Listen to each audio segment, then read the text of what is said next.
Hi Beacon family and friends. A man with a nagging secret couldn't keep it any longer.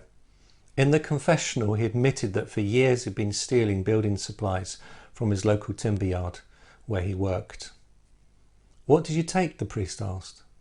Enough to build my own house and enough for my son's house and houses for our 2 daughters and our cottage by the lake. This is very serious, the priest said. I shall have to think of a far-reaching penance. Have you ever done a retreat? No, Father, I haven't, the man replied. But if you can get the plans, I can get the timber. Yesterday, Wendy and I celebrated 36 years of married life. And I'm so happy that she's stuck with me. And I look forward to many more together. But an interesting thing happened when we exchanged gifts yesterday.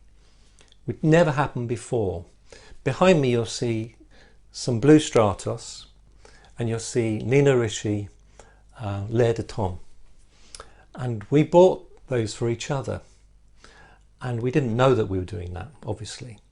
And it reminded us of when we first started dating, because these were the perfumes that we were wearing at the time when we were 16, 17-year-olds. And this morning, I was thinking, what can I talk about? Very often Jesus would just talk about the everyday things of life to the disciples. And I was thinking about remembering the days of my youth. And my daughter Jo has kindly reminded us of those by putting some photos on Facebook yesterday of when we were 16, 17, Wendy and I, to reinforce this. But I was thinking about youth, and I've found this amazing scripture that I'd like to read out to you. It's from Psalm 71, only part of it, so bear with me. I will come and proclaim your mighty acts, sovereign Lord. I will proclaim your righteous deeds, yours alone. Since my youth, God, you have taught me, and to this day I declare your marvellous deeds. Even when I am old and grey,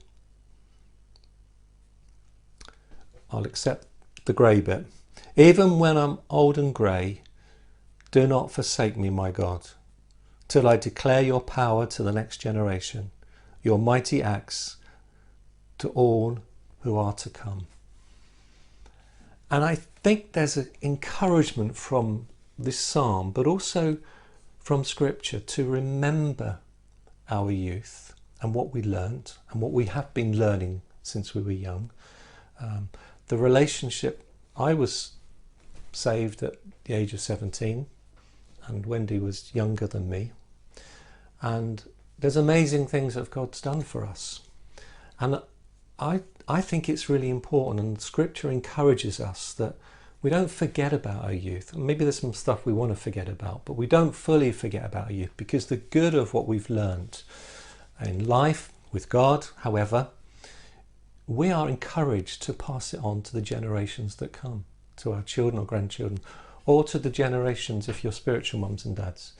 It's important that we pass on the blessings that we have received.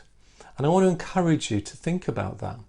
Remember your youth, don't be afraid of it, but remember the good of your youth and the good that God has put in you. And I want to encourage you to think about passing that on if you're not already doing it. Pass on the good of what you've learnt, what you've experienced of God, and let others benefit from that goodness. God bless you. Until next time.